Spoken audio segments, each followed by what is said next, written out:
All right, welcome back to the Brojo Online podcast. So, at the special request of some Brojo members, I've decided to do an in-depth podcast on modern dating. Try to provide an alternative to what most of you have been doing and clearly not been successful with. So, we're going to talk about the integrity-based approach to finding a partner, which may be a complete paradigm shift for some of you because we're going to completely abolish all the rules and expectations that most people have about dating.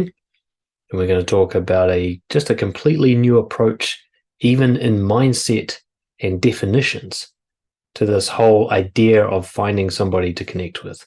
So this is for anyone who struggles with dating, struggles with finding a partner. It is going to be focused on men and women. That's just kind of my audience.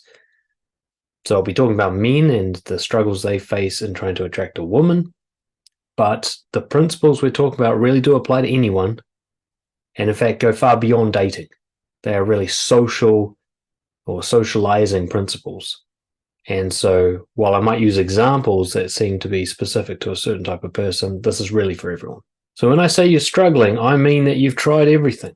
You've tried the dating apps. You've tried hooking up with people from work, maybe. You've gone to bars and clubs and all the places you're expected to go to meet people and tried to hook up there and been sliding into girls' DMs, maybe, or you're just sitting around waiting for someone, or just hooking up with the same group of friends that you've had this whole time. Whatever it is, and it just doesn't work.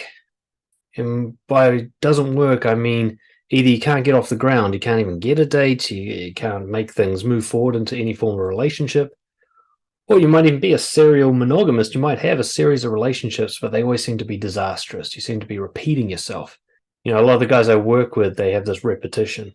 They have this pattern where every relationship they get into is a disaster, and it seems like they attract toxic women with such consistency that many of them move into the red pill ideology where they think all women are toxic because all the women they have contact with seem to be.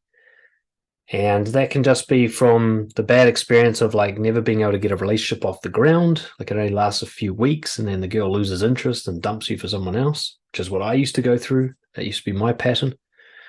All the way through to actually having long-term relationships with really abusive partners, even to the extremity of getting divorced, raped, and losing contact with your kids, and finding out you're in a relationship with someone who's got a severe personality disorder and so on.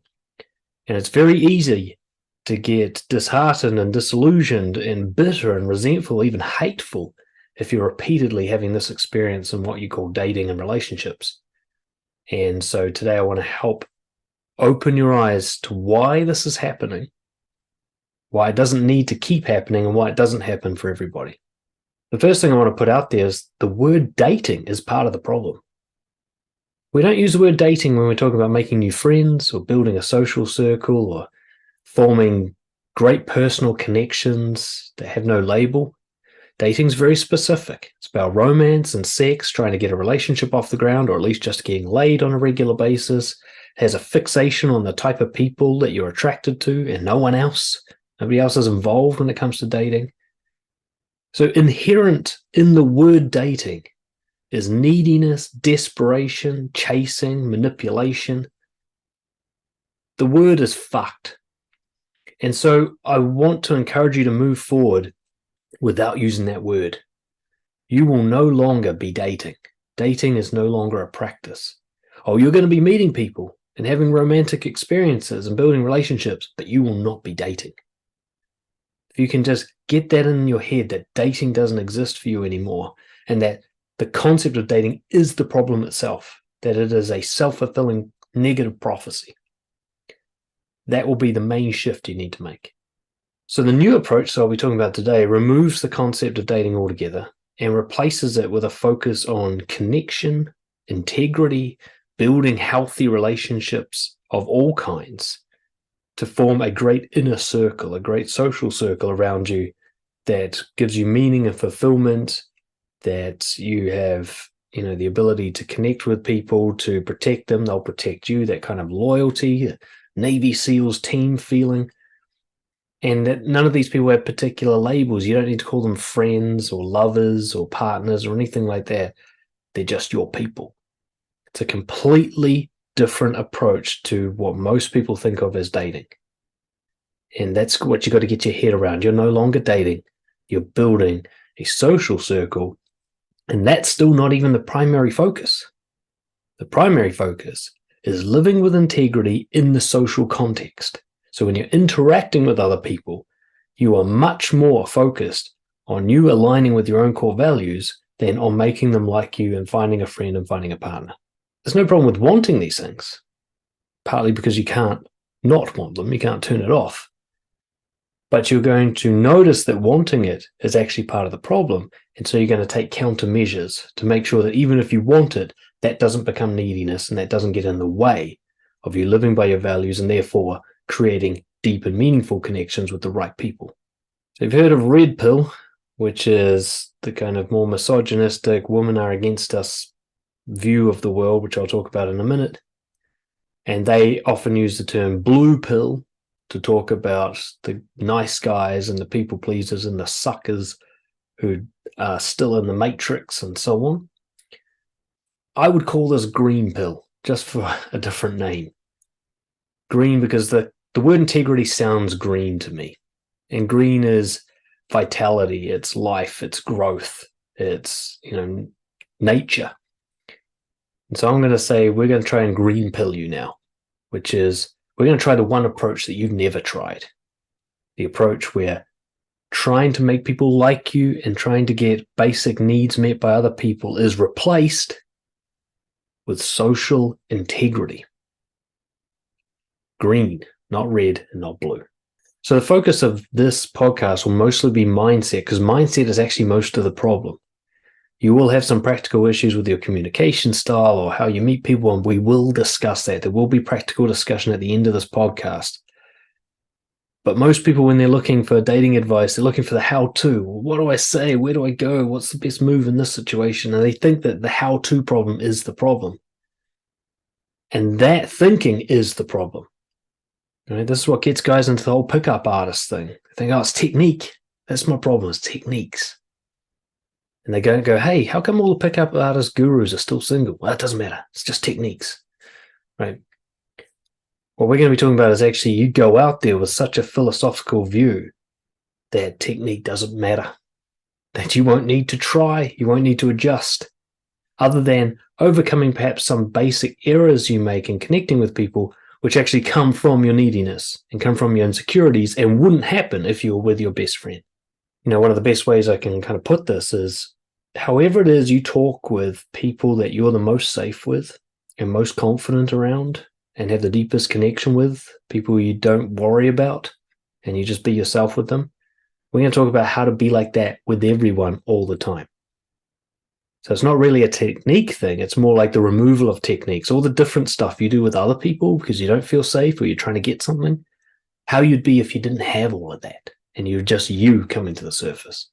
There are two books I'd recommend right out of the gate. Mark Manson's Models, quite an old book now, maybe 20 years old, but still absolutely valid and probably the closest to what we'll be talking about today, where he talks about dating through honesty. Now, he still has a focus on getting the girl, which is different to what I'll be talking about today. But other than that, it's pretty much bang on.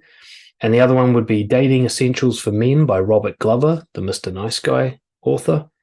Those two books, probably out of all the many hundreds, maybe dozens of books I've read on relationships and dating, those two are the healthiest for the kind of guys I'm talking to today, right? If you can embody what they've got going on in those books, you'll be doing pretty well with women and you won't even be trying to. So I'm going to steel man the red pill perspective, because the red pill perspective is really that of any man who's bitter with the way dating and relationships has been going for him in his life, whether he's part of the red pill community or not, whether he reads the literature or not. That literature, that community, that ideology is really a manifestation of the bitterness and resentment a group of men have about how life with women has gone for them. So at the heart of red pill theory is this idea of the feminization of the West, a conspiracy theory, essentially, that men are now the victims and women are the oppressors, but that society portrays the opposite message in order to continue this. That this is represented by the way that men kind of finish last in dating, where all the power is in the hands of the woman. That there are literally laws that discriminate against men, and this is true in certain countries, custody laws, divorce laws, where it's worse to be a man going through that situation legally than it is to be a woman.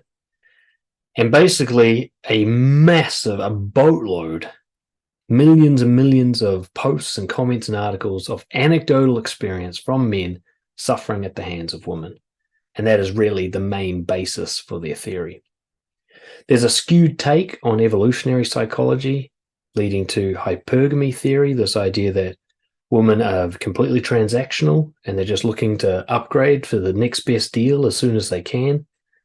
Idea that humans are really just about procreation, that we're just machines and we don't actually have complex, nuanced relationships with each other, and that, a woman can't be loyal. She's only as loyal as her options, and therefore men should only be as loyal as their options, and that it's all about sex and looks and everything like that, which of course nonsense. So it goes against all the data. And what you got is essentially a community silo effect. So all the red pill guys discuss these ideas with each other. They absolutely abhor outside views to the point where they will actually oust and bully their own members for having dissenting views. And there's plenty of stories you can find about that. To the point where they're actually engaging in cult practices. They worship the leaders of their community. They're religious about their views rather than scientific. They're nasty and vicious towards people they perceive to be in any way disagreeing with them, and so on. They tick a lot of the boxes. And it leads to other kind of subgroups like men going their own way, MGTOW, who believe, in order for a man to remain sovereign and powerful, he must simply disconnect from women. He can use them for sex, but that's all. He can't have relationships. He can't connect with them. And of course, running away from dating relationships means you have the same result as having no good experience dating a relationship. You're alone. And I think all of this really stems from a worship of the alpha male concept, which is a misunderstanding of studies that were done on chimpanzees. They basically worship the James Bond type. The guy who just, they'd call him a sigma male, maybe, the alpha male. He's the guy who dominates, he's promiscuous, he's powerful, he doesn't give a fuck what anyone thinks, so on and so forth. And this is nothing new. My dad's generation worshipped James Bond. James Bond's always been the guy's ideal of the perfect man. And as I always say to my coaching clients, after having studied psychopathy for nearly 20 years, I can say without a shadow of a doubt that James Bond is a high-functioning psychopath. Every character, every book, every movie, he's a high-functioning psychopath. He has no conscience, he's violent, he uses women for sex but has no real intimate connection with them, is incapable of that. He moves on quickly from grief and disaster. He has no problem murdering people. All he cares about is ambition and the mission. He's completely transactional in everything he does. He's manipulative, devious, grandiose sense of self. I mean, he's a picture-perfect psychopath, and that's who you're worshipping. And I think the reason that the red pill guys worship psychopaths, I mean, the latest one is the Patrick Bates character from American Psycho. He's literally a serial killer, and they still say he's the good guy, It's this idea of the guy doesn't feel pain.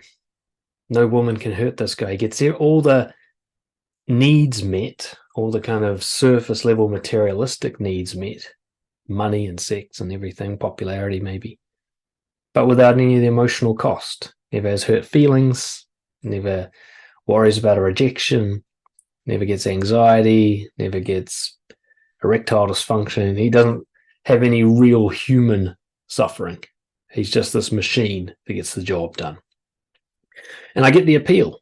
I get the appeal of that after you've been hurt so many times. You just want to be numb to the pain. You want to have all the good stuff and none of the bad stuff. I get the appeal. However, I cannot, of course, support something that's clearly not going to work for you. It's just impossible unless you actually are a psychopath.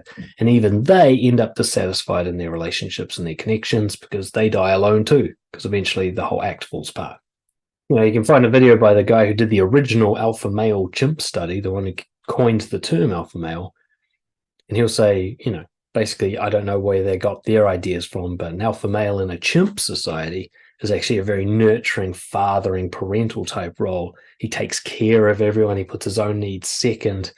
He's loved. They're loyal to him not because he's vicious, but because he makes them safe and keeps them safe. So the idea that alpha male is this douchey Chad from the gym, no, that's a beta male in the chimp society. And actually in the chimp society, all the female chimps are going to beat that guy up if he tries to take over because they want the good male in the lead. So don't know where they get alpha male from, but it's certainly not from science.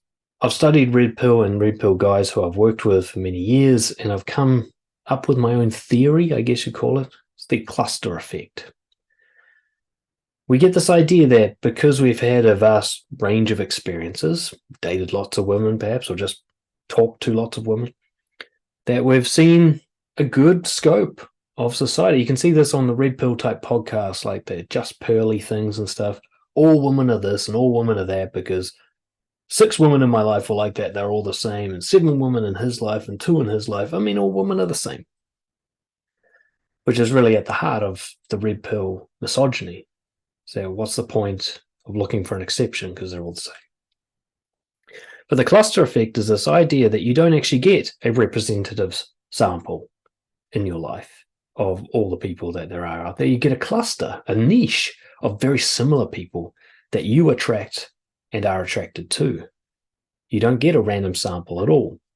If, for example, I have an anxious attachment style, I'm generally going to find avoidant attachment people most attractive. And they're going to be attracted to me because I do all the work and they can just keep running and they enjoy the thrill of being chased without actually getting intimate. So I'm going to get hurt repeatedly in relationships as I love people more than they love me back. Now, all the secure attachment people are going to avoid me like the fucking plague because I'm so needy and suffocating. So I never meet them. I never have a relationship with them. I have no idea what that's like. I only know what it's like to chase an avoidant, right? Or if I'm bringing particular wounds from childhood, as I believe every single red pill enthusiast is, that are unhealed, I'm going to repeat myself. There's a thing called the repetition compulsion, which is if you had harmful relationships when you were a child, you keep seeking them out as an adult to try and close the loop, to try and get one of them to go right. Like you've got the song stuck in your head and you're trying to remember what the last verse is. So you keep re-listening to the song over and over, trying to finish it. And the repetition compulsion is a term I've only learned recently, but a concept I've known about my whole life, really, is we will just keep harming ourselves over and over again. We will repeat the same friends. We'll repeat the same relationships with the same types of people, hoping for a better outcome. The old Einstein's definition of insanity thing, this idea that like this time the crazy ecstasy addicted girl at the club will be the one, right? The last 5 broke my heart and stole my money, but this one's going to be the one. You've invested so much. It's kind of a sunk cost fallacy, really. You've invested so much in a certain type of person that you're just trying to make it work to justify how much time you've invested because you think that time's been valuable. So the combination of the cluster effect and the repetition compulsion, I guess they're one and the same thing, is that your red pill guy has had a tiny niche of toxic people in his life since the beginning, and it's all he knows. He's a fish in water. He thinks that's what people are. He doesn't know what kind, generous, confident people are like. He's never been around them. He's never been friends with them. He's never had them as a mentor. He's never made love to one of them. He's never had them as a partner. They certainly weren't his parents or his close family members. Or maybe he's had a couple. And that's, I guess, who I'd be mostly talking to. And this is how people got through to me, is I had a couple of good friends and I'd been with a girl or two that showed promise of being healthy. And so there was like a cut in the fabric of reality. There was a light shining through from the other side, like, hey, maybe there's other type of people out there and I just can't seem to find them, but I do believe they exist. Whereas I know for some red pill type guys, they don't believe in them at all. They think that all women are the same, all guys are assholes, all women are sluts, and that's it, that's life. They've seen enough evidence to close the case on that. But, I I used to work with pedophiles as a probation officer, and it got to the point where I started to think that all men were nonces, right? I'd be walking down the street and see a father with his child and be like, you fucking pedophile motherfucker. Like, I just thought everybody was dangerous to children. And that's the cluster effect. Whereas most people go throughout their day without even seeing one pedophile, I was seeing 6 or 7 of them every day. Most of the guys in my life were pedophiles. And so I formed an impression of men based on my anecdotal experience. And this is what all the kind of nice guys and red pill type guys do, is they repeatedly have a very skewed experience of a small niche of people. And because that's what they repeatedly experience, they think, well, I'm just living life randomly and this keeps happening, so this must be everything. This must be consistent. This must be what all life is like, what all people are like. When actually it's much more like me working as a probation officer. All I'm going to see is criminals because of my job. If I want to work somewhere else, I'm going to see almost no criminals, and it'll completely warp my perspective. I won't go into attachment styles too deeply because it's a whole thing on its own, but I seriously recommend you do your research on this. Find out which one you tend to be. Most people are both, but they've got like a major and a minor. So the general categories are avoidant attachment and anxious attachment. Avoidant, try to prevent intimacy because people getting close to them as a child were, painful experiences. And anxious people try to cling and chase because, their experiences were of abandonment, of people running away, and they're trying to stop that from happening. And both of these are very fucked up psychological profiles. Like, you almost cannot have any form of healthy connection. You can't even be attracted to healthy people when you're deep in one of these styles, okay? And so you really need to find out what style you are, and it will answer most of your questions and most of your repetition compulsion problems. You'll see, oh, that's why my relationships have always been like this and never been like that. There's actually a book called Attachment. I can't remember the name of the author off the top of my head, but that's like the Bible on attachment style. So get that book and the other two I mentioned, and you've basically got all the information you need to get your head right when it comes to meeting people. I recently did a podcast on divorce, and in preparation for that podcast, I did a deep dive into divorce statistics and the science of marriage, the scientific studies of marriage. And I found what I'd already known my entire coaching career, which is the problems start during dating. Okay, usually the people shouldn't be together in the first place. So 10 years later, when they're getting divorced over cheating and financial problems and a loss of connection, it looks like that something grew into a problem, but the problem was there in the first date. So if you think you've just constantly had bad experiences, perhaps all the way through to divorce, where you just repeatedly have a bad experience with someone, understand it's happening right from the moment you're attracted to them. If you don't get your attachment style sorted out and you don't start focusing on integrity rather than like your feelings and your urges and your desires, you're just going to keep landing yourself in the same pit. Especially for men, there's the idea of attraction, the physical attraction. This red pill guys will go on about ratios of hip to waist and all sorts of shit that they think is the be-all and end-all of attraction. But if you go around the world, you'll find that everybody's got a different story. You go to Samoa and big is beautiful, right? They find fat people attractive there. You go to tribes in the middle of Africa and they're stretching out their necks because a long neck or elongated earlobes is hot, right?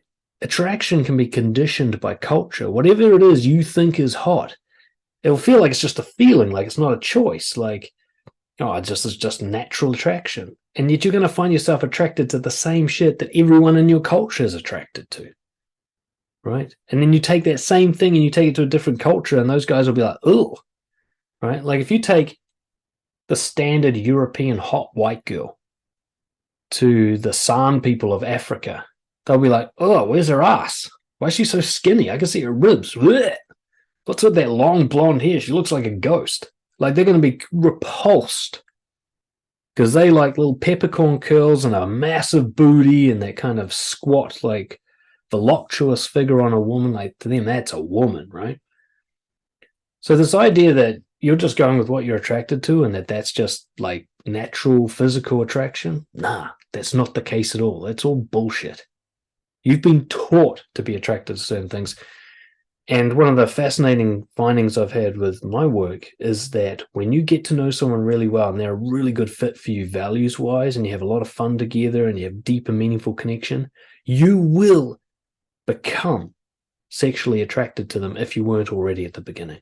I'll tell you what, I've known a lot of pickup gurus and a lot of dating instructors and stuff, and known them long enough to see what happens when they get out of all of that and they just move on with a normal life. And there's a fascinating phenomenon is these guys would be dating models and having threesomes with, Instagram chicks and all that sort of stuff. They don't end up marrying a girl that looks like that. They end up marrying a girl that's, you'd say is plain Jane, perhaps, compared to it. But they think she's the hottest girl that they've ever been with. And what they finally did was have a deep, intimate, emotional connection with a woman, and their brain did the rest. The brain makes it work. Because attraction is all it's all bullshit anyway. Right? Physical attraction, visual attraction, it's all just a story in the head, and that story will adjust based on what you really want. So if you really like someone and you have a really deep connection with them, just wait. You will eventually want to fuck them. Okay? Your brain will make it work for you. So you've really got to let go of the idea that your impulsive attraction at a distance right now is safe and reliable. Because odds are you're actually attracted to bad fit connections. You're doing the repetition compulsion. You're looking for that thing to fix from your childhood, and you'll actually find it physically attractive. You'll look for signs of a damaged person that you can fix.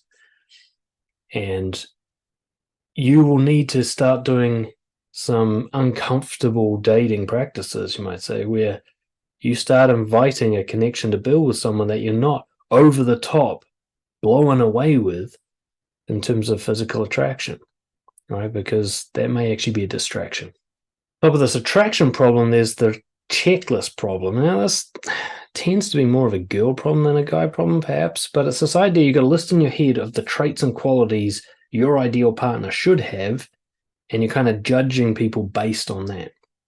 And I'll tell you right now that if you've had that list for some time, whether it's a vague or a clear, crystal clear list in your head, and you're using that to kind of qualify and sort through potential partners, and you're still single, your list doesn't fucking work. Your list doesn't work. Your list is actually a barrier rather than a solution. That list, whatever it's based on, clearly isn't working for you, so it isn't correct. Because in truth, the kind of partner that's going to be great for you is going to write the list. You're going to find someone and go, really? This chick? And the more and more you fall in love with her, the more you're going to be like, oh, it turns out I'm really into this thing and I'm really into that. And who would have thought I found this attractive? And who would have thought I got a kink for that in the bedroom? Turns out I do. I used to be kind of a dating instructor, I guess, and I'd take guys out to meet girls. And they'd say something like, oh, yeah, I'd really love to fuck her. I'm like, how do you know what she's like in bed? You've never met her. What are you saying when you say that? And you say, I really want to get with her. It's like, what if she just wants to peg you all night? What if she wants to choke you and pour burning wax in your ear hole? You don't know what she's into. So how can you say that you would like it? Because you've got an idea in your head of what you think you should like, and you're just projecting that onto people, and it's not working for you. You've got to actually go and have sex with someone to figure out what you want. You've actually got to go and get into relationship type, ongoing connections with people to figure out who it is you really like. But if you start with the checklist, then you're limited to the checklist. And like I said, if that was working for you, you wouldn't be listening to this podcast because you'd be with a great partner by now. What I think is even more applicable to men is what you might call the reverse checklist problem. Red pill, pickup, all these guys will constantly hammer you with the idea that you have to bring value. I saw Chris Rock in a latest special. He talked about only women, children, and dogs get unconditional love, but a man has to earn it. And that's and this is a guy who's recently divorced, so he's got that perspective. But I bet that his relationships have a pattern that we've been talking about. So the reverse checklist problem is you think they have a checklist and you're trying to meet the criteria of that checklist. You're trying to bring some sort of value, which means you're not enough as you are. That just you as you, being you, saying what you want to say, doing what you want to do, and not adding any frills to it, that's not going to attract a single partner ever, right? So you're going around trying to figure out what their checklist is and trying to meet the criteria to tick those boxes so that they'll finally open their legs or call you their boyfriend or whatever it is you're trying to achieve. And like I said, if that was working for you, you wouldn't be listening to this. So the checklist problem in general is a barrier. It's not a facilitator of relationships. I can tell you right now, there will be a high correlation between the strength of somebody's checklist or imagined checklist on the other people and the lack of success with dating. And the problem with the reverse checklist is you're doing what I call chasing soap in the bath. I don't know how many of you guys still have baths, but when I was a kid, I'd have a bar of soap because I'm old. And, I'd drop the soap in the water and I tried to grab it. And when you go for it, it like scoots away from you. And you try to squeeze it and it just pops out of your hand because it's soap, right? And I'd spend minutes chasing soap around the bath. I just couldn't quite get my hands on it. And then I learned slowly but surely over time that if I just sort of sit there with my hand out and just move the water around, eventually the soap just kind of lands nicely on my hand. So chasing the soap around always makes it run away from you. And that is how I see most people dating, men and women alike. They're chasing and it keeps slipping out of their grip. And it's the strength of their grip and the suffocating force of their chasing that's actually causing the soap to run away from them. And the fact that they're trying to pick up soap in the first place, something slippery, something that doesn't want to connect or attach to them, well, there you go. So neediness is your real enemy here. That's why I say if you use the word dating, I know you've already got a neediness problem because neediness is inherent in dating. We wouldn't call it dating if we didn't have desperation and needs and trying to get something from somebody else, trying to take from them. Dating is never a word about giving or connecting or intimacy or lack of attachment, is it? And you've got to let go of these movie ideals, the Disney romance that so many women are, waiting to get swept off their feet by the Prince Charming. I can't believe that shit still sits with girls. And the latest attempt by Hollywood to kind of show some sort of reverse woman MGTOW thing, it's just terrible. It's the opposite of going to work. But that Disney romance idea that things will just happen magically if you just be the good guy in the story. How's that going for you, eh? There's a reason they call it fucking fiction, isn't it? These aren't documentaries, right? Or even the rom-com, in a rom-com, you get those perfect sexual experiences where the people just have to have each other right now and the guy throws her up against the wall and somehow they skip the conversation about a condom and everything and they just go straight to the bed and they both have long, satisfying sex all night long. As if. Fuck you. As if. How many first-time sexual experiences are like that? Huh? Get the fuck out of here. You gotta be kidding. My first time with my now wife, who I can satisfy sexually, no problem at all these days. My first time with her was under a minute, and I farted right afterwards. So there's that. That's how that goes. That's how it usually goes. It almost ended things right there and then. But this idea that you're going to have these perfect scripted experiences where the conversations will go just right, and even better, you won't need to say certain things. There's no need for it. They just know. They just read you, right? Or there'll be drama. That there has to be drama in the formation of the relationship. There has to be an antagonist that tries to pull you apart. So now you got your retroactive jealousy, looking for the enemy, the one who's going to steal your girlfriend. It's all shit. Fiction. Entertainment. If they showed what real life relationships would like, we'd just be sitting there going like, oh my God, they're bickering about the dishes again. Just ask her out already. What the fuck? It's not going to be entertaining. Actually, I think it might be, but we've been seduced by the hype of Hollywood. See, in real life, you're going to have awkwardness. You're going to have friction. You're going to have misunderstandings. You're going to have to talk through all the stuff. You're going to have to talk through condoms, right? I don't mean but you're going to have to actually talk about the use of protection. You might actually have to talk through having your first kiss. You're going to have to talk about how you like each other. You have to take risk of them saying, I don't feel that way about you, and so on. You're going to have all these conversations that they never have in the movies, right? You're going to have to do things like go in the toilet after they've taken a massive dump and go, oh my gosh, he smells like a baboon because this is a real human, right? There's going to be so much awkwardness, so much weirdness, and a real connection with somebody and the real formation of a relationship is not smooth and easy. The fact that you're looking for that just leads you into disaster. So what I want to introduce you to is something I've been calling boiled potato theory. So at the heart of all of this, we just skip to the chase and let's imagine you're one of my clients and we've done all the deep work so we can just get to the conclusion. This is about not feeling good enough. You start off with a suspicion from childhood trauma that you're not good enough, and then you have bad experiences with women, and each bad experience, whether it's just getting rejected so you can't get a date, all the way through to getting divorced and losing everything in between, you start to get this confirmation, I really am not good enough. I've given it a real try and it's not working for me. I don't know about the cluster effect. I don't know that I'm just repeating a small niche of bad people and that's why I'm having these results, or I don't know that I'm actually not trying at all and that's why I'm not having these results. I feel like everything I do just confirms that I'm not good enough as I am. And the reason I call this the boiled potato theory is this fear. In terms of, say, food, we're a boiled potato. Like if we're at the buffet, no one's going to choose us when there's so much other delicious stuff to choose from.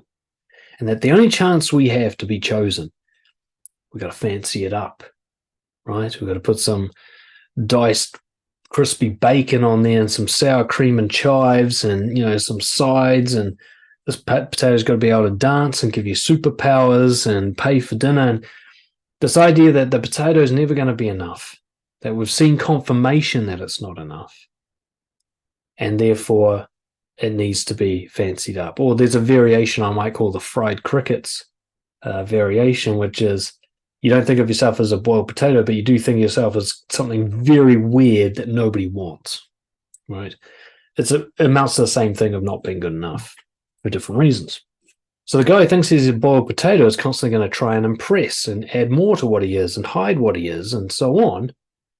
And then that's not going to work for him. And then he's going to think, see, people don't like me. But as I mentioned at the start of this podcast, he's never actually tried just being a boiled potato. He's never given it a real crack of just going, okay, I'm just going to be this thing and let chips fall where they may. Because I'll be able to track through that guy's history, and I know this for certain. I'll be able to track through his whole history all the way back. And the only time he ever tried just letting himself be what he is was in childhood, and that got severely punished. By the time he's in high school, he's already being fancy. He's already pretending to be something he's not, or hiding in the shadows, or both. And so this idea, he's never actually been the boiled potato, but every time something goes wrong with a girl, he thinks, oh, I see there's something wrong with me. He never clicks, hey, I've never even let them see me. How can I say that I'm the problem when I've always been hidden? This is ultimately what got me out of the pickup artist thing that I was deep into for a number of years, was that I was so-called successful. I was bringing girls back to my house and so on. But then I'd get there and be like, she doesn't actually know me. Getting rejected for who I am is actually preferable to getting accepted for who I'm not. I had girls wanting to sleep with me, but it wasn't me they wanted to sleep with. It was the performance. It was the act I'd put on. From what I wore and the way I styled my hair and everything, all the way through mostly to the way I talked and the kind of persona that I presented to them. That's what they were going home with.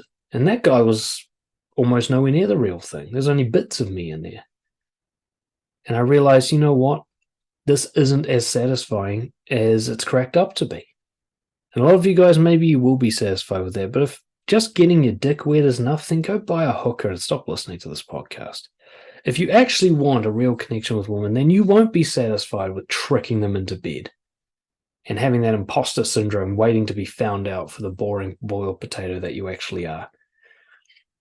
What I'm putting out to you there is, what if you just cut all the trimmings, no more sour cream, no more bits of fucking bacon, nothing, and you're just going to sit in the buffet as a boiled potato and just see if anyone chooses you, right? See if anyone actually prefers boiled potato, right? And not just because they're feeling sick.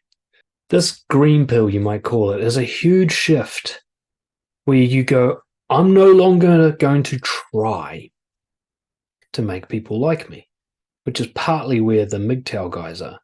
I'm not going to put the effort into seducing and manipulating and convincing people to love me or have sex with me or whatever it is. But I'm also not going to run away. I'm not going anywhere. I'm going to sit right out there in the fucking buffet. I'm going to be front and center. You're going to have to reject me to get to the other food. I am going to interact with people and connect with people and have a robust, active social life. But not one of those people am I going to try and seduce or make them like me. So this is the huge shift. This is the new perspective. You're going to let go of any behavior, anything you do that has the primary focus of making people like you, seducing them into feeling attraction towards you or anything like that. You're going to let go of all of that. And instead, you're going to let them see the boiled potato and judge for themselves whether or not they prefer it, right? So that if somebody goes on a date with you, goes home with you, offers their phone number to you, you're going to be 100% certain that they know what they signed up for, that they have not been tricked. You're going to be kind of blown away, like, really, you're attracted to a boiled potato? Because that's all I've shown you. I want you to have that experience because it's a liberating experience to have someone like you for who you are. Most of you listening have almost never had that experience. Not because it can't happen, but you've never let it possibly happen. You've always put on an act. You've always hidden who you really are. You've never tried this fully honest, sustainably for a long time to get through the transition period. Some people have had bursts of little bits of honesty, but it's usually like having a crush on someone for 2 years and then telling them, no, that didn't work out well. But honesty wasn't the problem. The 2 years of dishonesty was the problem. If you told them right at the start, maybe something would have happened. You never really tried just going like, here's who I fucking am. Judge for yourselves. I'm just going to keep being this right in front of you. You do whatever you want to do about that. I'm not going to try and bring you in. But if you like me, I'm not going to push you away either. I'm not going to be avoidant or anxious. I'm going to be secure. So specifically, what you're focused on is integrity and intimacy, right? Deep, meaningful connections through being fully honest and vulnerable and courageous without chasing, without trying to make something happen, and also without preventing things from happening. It's a technique I call push them away with honesty. Now, this doesn't mean being contrarian and deliberately trying to offend people. What it means is anytime in your mind you feel you're at that crossroads where, hey, if I be honest about this next thing, I'm going to lose them, be honest there. Where you would usually choose fakery and trickery and silence and whatever it is you use to keep yourself safe, be unsafe. You're having a conversation with someone that's going really well, and then politics comes up and your opinion goes against the group. Say your opinion. Lose the group if you have to, right? Somebody says, oh my God, this is my favorite type of music. And you're like, well, I would rather die than listen to this. Guess what you got to say? You see someone and you're really nervous because you're attracted to them. Yeah, you just want to just sort of pretend that you're nonchalant or something. No, tell them you're attracted to them. This is pushing people away with honesty. I think of it like dropping a nuclear honesty warhead and watching that mushroom cloud just go out throughout the room. And then I open my eyes and I see if anyone lived through it, right? And sometimes it feels like this. Like if I go to a party or a barbecue or something these days, obviously I'm not chasing girls around, but I'll just start talking as if everyone there is already my best friend, right? I don't even say like, hi, what's your name or anything, because I wouldn't say that to a best friend. They say, how's your day going? I say, fucking depressed because I'm not getting enough sleep. How about you? And I just let that bomb hit. And I see if anyone wants to keep talking to me. And I find 10 times out of 10 that if anyone stays and keeps talking to me, I'm going to have a good time talking to that person. We're going to connect well. And anyone who walks away, I won't miss them. They weren't right for me. This is this fucking foolproof technology to make sure I only have a good inner circle. But it means that occasionally, especially if I go to the wrong place with the wrong types of people, no one's going to like me. And I have to be okay with that potential outcome. In fact, I'm kind of seeking it. So I'm looking to polarize rather than attract. Knowing if my neediness gets inside me and starts saying, but what about this and that? I say, hey, don't worry about it. Polarizing is attractive anyway. So I'm being attractive without trying to be attractive. Right? You think being the guy that everyone likes is attractive. That's just not true. Even the red pill guys will tell you that. But if you're the guy who's just like, look, I'm willing to let all of you hate me as long as I'm true to myself, there are certain people who will get turned on by that, either as friends or as lovers. So you don't need to worry that you're just going to lose everybody, because just the bravery of being fully honest in front of high-stakes audience, that alone is attractive, even if you're a freaky weirdo, okay? That alone is attractive. So what you're going to do is just be the boiled potato and allow anyone who has a preference for boiled potato to become known. Because the real downside to the trying to make yourself something you're not to be attractive is that someone who would have been attracted to you as you are will walk right past you. And this is my opinion. This is why some of the red pill guys have never had confident connections, is actually they're pretty likable dudes, a lot of them. Not all, but a lot of them. And if they could just be like that with women, they would meet the woman who've been looking for that. But when they put on the big fucking Chad showboat act, healthy women go, ugh, and they move on. And only the insecure daddy issues, drug addict, club freak girls go, oh my God, he's so hot. And that's all you end up with. Just nightmares. Healthy hobbies and activities. The most practical advice I can give you is actually pretty simple. You are going to fill out your calendar, every spare moment you've got, with healthy hobbies and activities. Group social events where the primary reason for you being there is the event and the activity. It's not so much meeting people, but it'll be full of people. Classes, for example. Maybe you're really into cooking, or go do cooking classes. You want to learn how to dance, go do dancing classes. Right? You want to learn how to edit video, don't just do it online. Go find an in-person class to do it. Sports, other recreational activities, orienteering, tennis, indoor netball. It doesn't matter as long as you are keen to do it. You like music, don't sit alone at home. Go busking, join a band, play at gigs. The key here is to take whatever it is you feel an interest in and that you'd like doing, even if you didn't make any friends doing it, and do the most social version of that you can find. You know, let's say you're really into something that seems isolated and introverted, like reading books, I don't know, playing Dungeons and Dragons or whatever. Think outside the box. What's the social version of this? Book clubs, right? Dungeons and Dragons conventions. Even if you're playing video games, like, well, let's say you like a war game, go play paintball then. You know, go find a way to do this as socially as possible. This way you can tell your neediness, look, I'm giving us some opportunities socially. Don't worry. We're getting as much exposure to people as we possibly can, but we're not going to focus on people. We're going to focus on doing what we love. Now, the reason for this is twofold. One is you walk home alone, you're still satisfied, so you still have a good life. All the MGTOW guys should be right on board with this approach because you're just out living your own life, right? But you're also putting yourself in the presence of people who are like you, right? Not random fucking traumatized sluts at the bar. No, you're going to be hanging out with people who are into the same shit as you, so probably have a very similar personality profile, have similar motivations in life, maybe even have similar values. Right? If I just go randomly to a bar, maybe 3% of the people at the bar will be someone I actually get along with enough to want to spend more time with, if I'm lucky.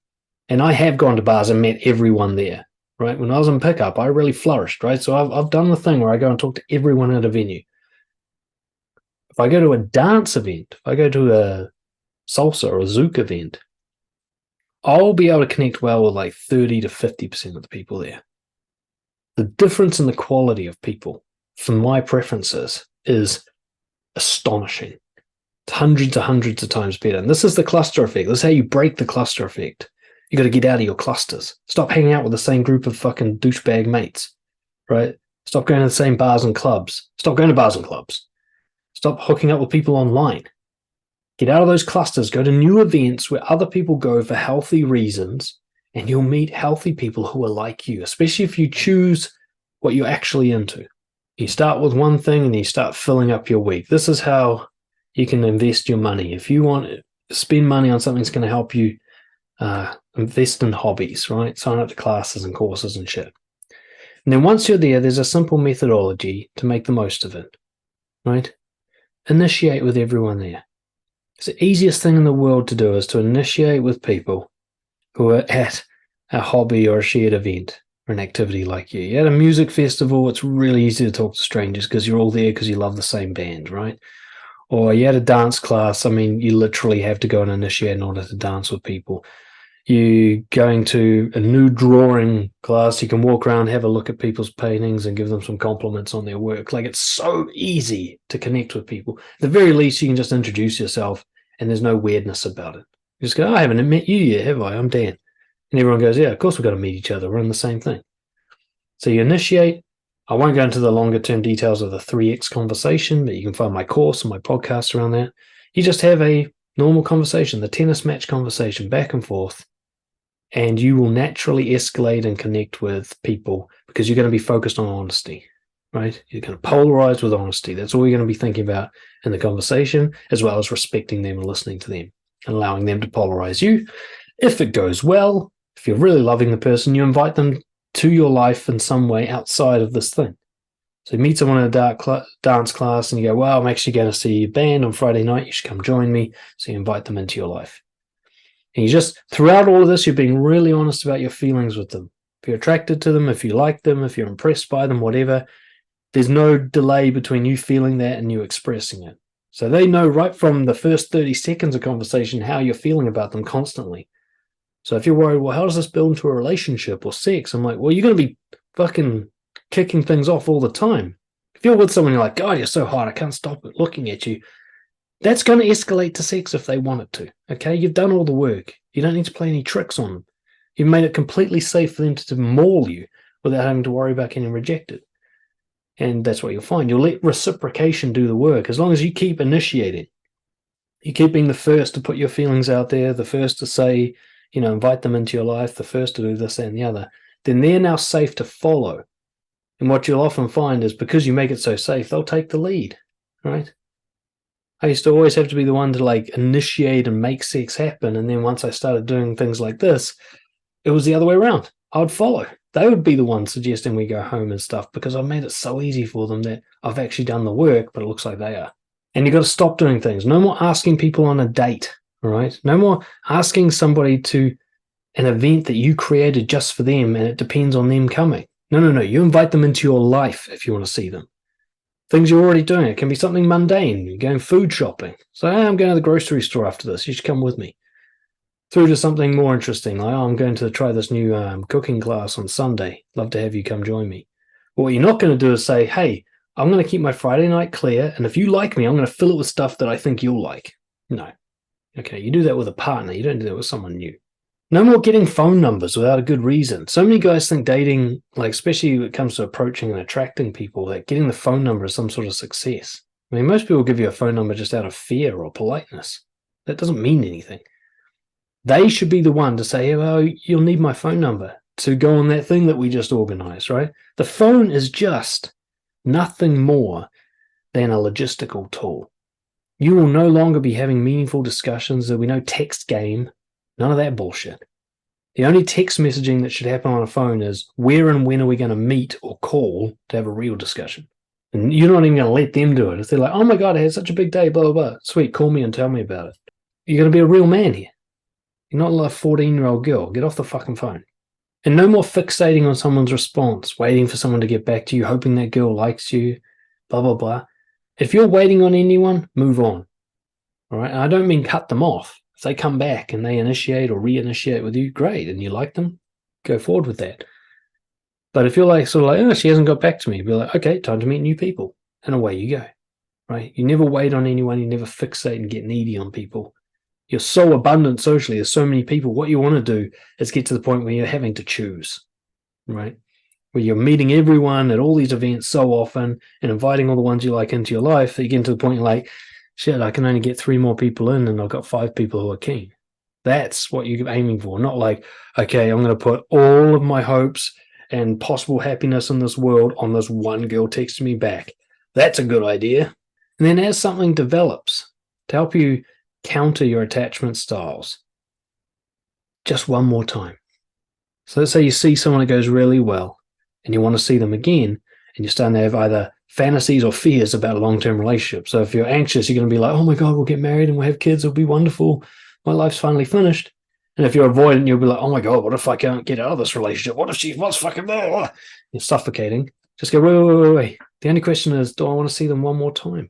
And do they want to see me one more time? And that can actually be specifically the discussion. You say, look, I really enjoyed this. If you did too, I'd love to see you one more time at least. And you can keep taking the pressure off both the fantasy and the fear. And just go, look, if I like them, we'll see each other one more time, and we'll keep doing that until one of us doesn't want to anymore, and that's it. We don't have a relationship as such.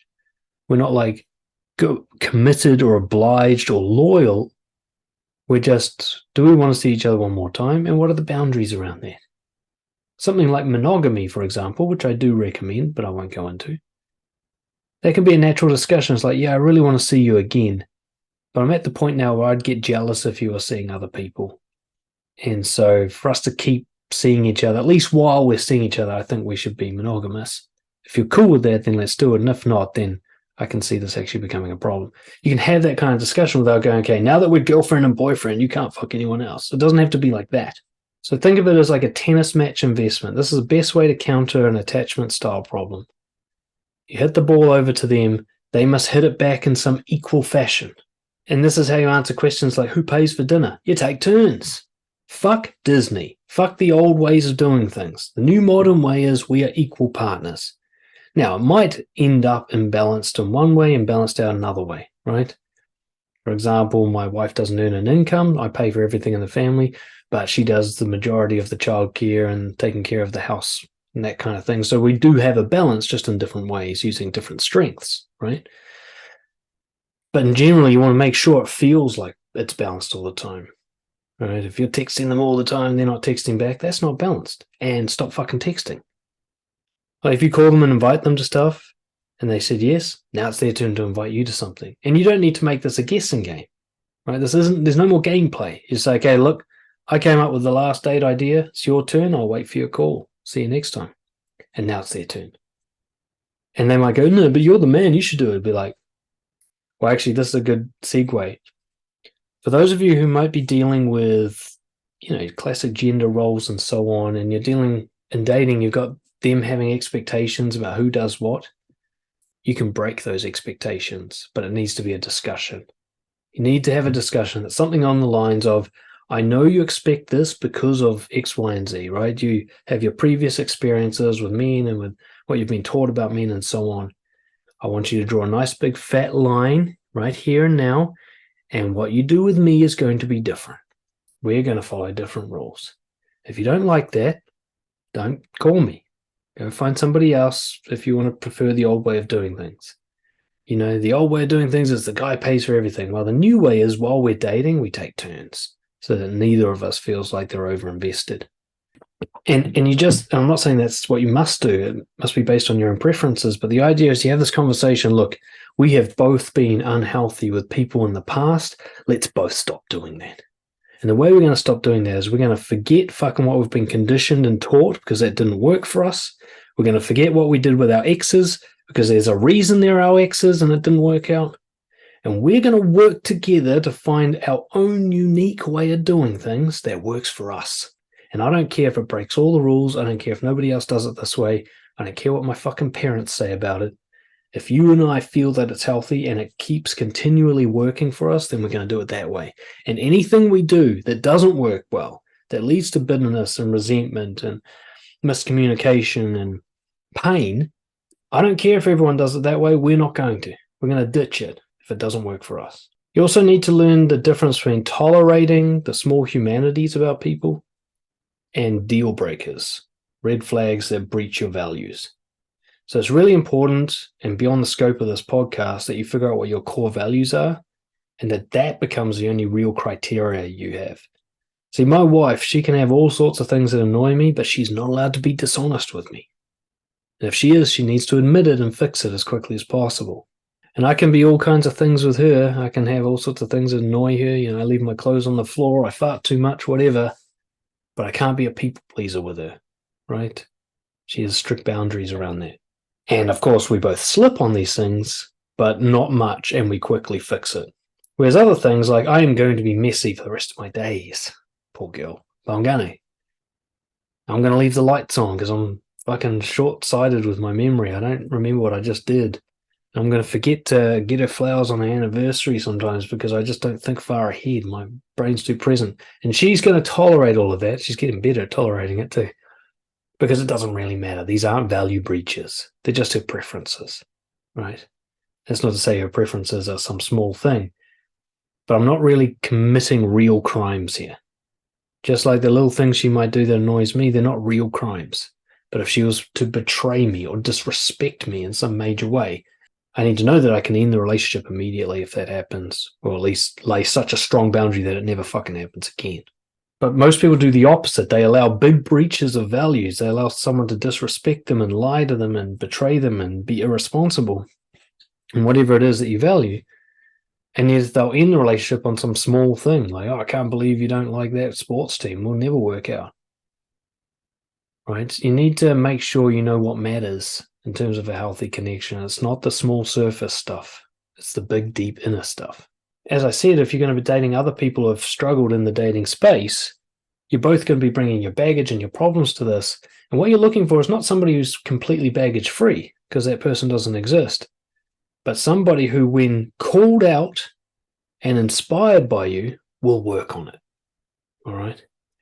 I had a great example. A friend of mine, he started dating a girl and she started bantering back and forth with him. And I can't remember what the details were, but she said something that hurt his feelings. And he's got like a soft spot about it, you know, like the hole in his armor. And he said to her, he set the boundary, you know, like, you can joke about all sorts of stuff, but just not that. That one's too sore for me. And then she did it again and again, and he stayed with her. That is somebody who's not willing to change. He kept telling her, you know, this is really painful for me, stop it. And she kept doing it anyway. Somebody who's willing to change, when you set that boundary, you'll be like, look, I know you're probably okay with this type of behavior in the past, but not with me. All right, so I need you to step up here and do things differently with me. Right? And they might make the mistake, they might slip and go, oh, fuck, I did it again. Sorry, I'm really trying my best. Like, yeah. But if they're just like openly doing it, like your, boundary doesn't matter, then they're not ready to grow with you and they got to go. Right? And in fact, you kicking them to the curb might be the inspiration they need to finally get their shit together because they finally haven't been tolerated with this bad behavior for once. You know, there's been a couple of conversations where my wife and I sat down together in the dating phase, you might call it, and had a conversation that might end with a breakup, saying like, this behavior ends now, no matter why you do it or how it helped you in the past, or we do, you know. And that's why we're still together, is because every time we had that conversation, we changed the behavior. We put an end to old patterns together. Because you got to remember, love is not enough. For those of you who've had lots of long-term relationships that went sour, odds are your boundary setting sucked, right? You either didn't set the boundary or you set it, but you didn't enforce it. It wasn't actually a deal breaker. It wasn't actually something that you responded to with restrictions and reductions and endings. You got to understand that love needs to be protected in a relationship, right? Love is not the protecting force. Love's the vulnerable force. Love can be damaged easily with resentment, criticism, stonewalling, all the horsemen of the apocalypse, as they're called. So what you got to do is constantly be having boundary conversations from the very first date onwards. I like that. I don't like this. I'll tolerate that, but definitely not this. And allowing them and respecting them when they have that conversation. If you guys ever hit what Mark Manson calls friction, if you hit a point that the two of you can't see eye to eye on, then the relationship does not continue. It's as simple as that. So rather than getting divorced in 10 years, you stop dating after 3 coffees, right? That's where the work needs to be done, not later on. And if it is going well and it's mostly going to plan, you're like, fucking hell, maybe it's time for some sort of bigger commitment beyond just I'll see you next time. There's 2 types of conversations I think I recommend you having. The first would be the skeletons in the closet. What each of you do is you go away with a piece of paper and you write down everything you could possibly think of that might make the other person stop liking you, that you haven't yet told them about, they haven't found out about. right? You racked your brain through your whole memory. Like, what if somebody tried to kill this relationship with some demons from my past or some secrets from in my head? Maybe it's sexual preferences, maybe it's horrible things you did, whatever it is. And you write them all down, anything you can think of that hasn't yet been brought up. And if you've been having lots of honest conversations, there shouldn't be much left on the list. But sometimes you just forget things or you're too scared. And they have to do the same. And you say, look, try to think of anything that would make me leave you, right? Because before we commit and get to the point where we can get really hurt feelings, let's make sure that nobody, ourselves included, could come up with something that derails our relationship. Nobody can smash this relationship over. So you go in, then you come back and you read those lists to each other and you see if the relationship survives that conversation. If you're good for each other, what you'll find is that their list is like nothing to you and vice versa, and that you just don't actually care about their stuff, and it'll make you feel bulletproof. You're like, oh my God, well, there's nothing worse than this that's going to come up. That's what the conversation should end with, is you're very certain, like, there's no truth worse than these things that's going to come up and ruin things for us. If she likes me in spite of these things, we're good. She loves some boiled potato. My God, what's wrong with her? But fuck it, let's go with it. So that's the first skeletons in the closet conversation. And the next one's a deal breaker discussion. Heartbreaking thing that I saw the few years back is a couple I'd known, they'd been together for a very long time, seemed very compatible. And then suddenly they broke up. And we're like, oh, what the fuck? I thought they were destined to go the distance, you know. I found out they hadn't had the discussion about whether or not they want kids. 5 years into the relationship, the first time they have that discussion, one wants one thing, the other wants the other. Incompatible. Total friction. Doesn't matter how much you love each other. If one wants kids and the other doesn't, you can't be together. It's as simple as that. So they had to break up. But 5 years, they could have been meeting other people who do want the same things as them. They left it too long. So you need a similar list of things, and this will probably be more than one discussion. It'll keep emerging as you talk about what you want out of life. But you need to recognize when something cannot be compromised on. You know, there are certain things that can be and certain things that can't. Even some big things can be compromised on. You know, I moved halfway across the world to be with my girl, so location wasn't actually a deal breaker for me. I didn't have to live in my country, and actually I'm glad I got out. But there are other things. If, for example, she was dishonest with me or she cheated on me, there's no recovering from that. We're done if that happens. So you need to know what your deal breakers are. What are behaviors or preferences that you just can't move on? And that needs to be a discussion from both of you. You need to see this coming well early. This is a discussion should be had within the first 3 months. In the honeymoon period, possibly ruining that vibe you've got, that's when it needs to happen, so that you don't get into a commitment and an investment where you feel that you actually have to compromise that thing and therefore lose yourself, resent them, contempt builds, you end up divorced, right? So I don't know if I covered everything. I tried to, but that is what I call the green pill approach to dating. That is the new approach where all you're focused on doing is being honest, having integrity, socializing as much as possible, and letting people see that boiled potato and staying with the people who like it just the way it is. If you follow this, I am very certain you will end up in the right kind of social situation for you, and you will be satisfied with your connections with other people. And that if you're struggling, it's because you're not following this. Bold statement that is. Now, I can't cover everything that needs to be covered in a single podcast. There's all kinds of psychological barriers and everything that you need to get through in order to make this kind of approach work for you.